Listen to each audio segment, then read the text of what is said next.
নমস্কার বন্ধুরা, আর জি কুকিং চ্যানেলে আপনাদের সবাইকে স্বাগত। আজকে নিয়ে হাজির হয়ে গেলাম আলু বেগুন বড়ি দিয়ে তেলাপিয়া মাছের ঝোল রেসিপি নিয়ে। তো চলুন শুরু করা যাক। এখানে আমি তেলাপিয়া মাছ পরিষ্কার করে ধুয়ে জল ঝরিয়ে নিয়েছি। হাফ চামচ হলুদ আর হাফ চামচ লঙ্কার গুঁড়ো দিয়ে দিলাম, আর এখানে স্বাদ মতো লবণটাও দিয়ে দিলাম।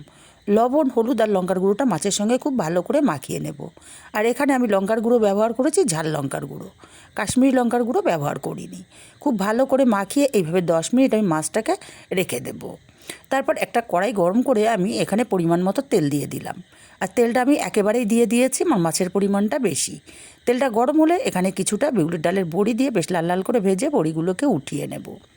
বড়িগুলোকে উঠিয়ে নিয়ে এই তেলের মধ্যে দিয়ে দেব মাছ। তবে আমি মাছের মাথাটা আগে দিলাম, কারণ মাছের মাথাটা অনেক বড়, আর এই মাছগুলো বাজার থেকে কাটানো, তার জন্য বুঝতেই পাচ্ছেন মাছগুলো এইভাবেই কেটে দিয়েছে।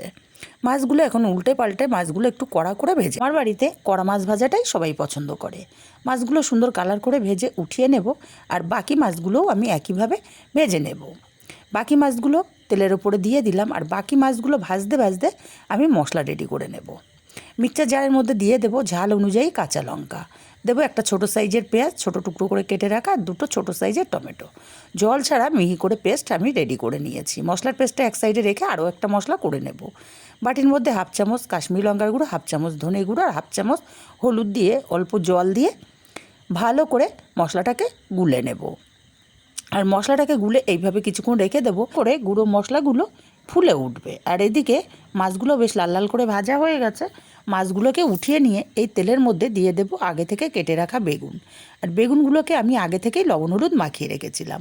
এখন বেগুনগুলোকে নাড়াচাড়া করে বেশ লাল লাল করে বেগুনগুলো ভেজে নিয়েছি। বেগুনগুলোকেও আমি তেল ঝরিয়ে উঠিয়ে নেব।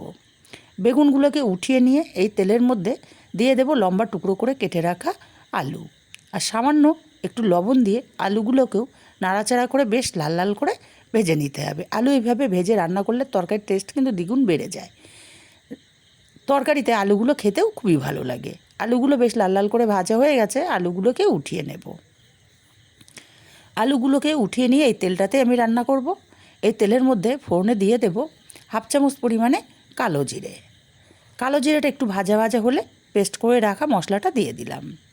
মশলার পেস্টটাকে দিয়ে ধৈর্য ধরে মশলাটাকে কষিয়ে নেব। মিনিট 2-3 সময় নিয়ে মশলাটাকে খুব ভালো করে কষিয়ে নিয়েছি। এখন গুলে রাখা মশলাটা দিয়ে দিলাম, আর বাটি দিয়ে অল্প একটু জল দিয়ে দিলাম। আবারও মশলাটাকে ধৈর্য ধরে কষিয়ে নিতে হবে। মশলা যত ভালো কষানো হবে তরকারির টেস্ট দ্বিগুণ বেড়ে যাবে। মশলাটা কষাতে কষাতে মশলা থেকে তেল ছেড়ে দিলে ভেজে রাখা আলু আর স্বাদ মতো লবণ দিয়ে আলুগুলোকে মিনিট 2-3 মশলার সঙ্গে কষিয়ে নিয়েছি। এখন এখানে দিয়ে দেব পরিমাণ মতো জল।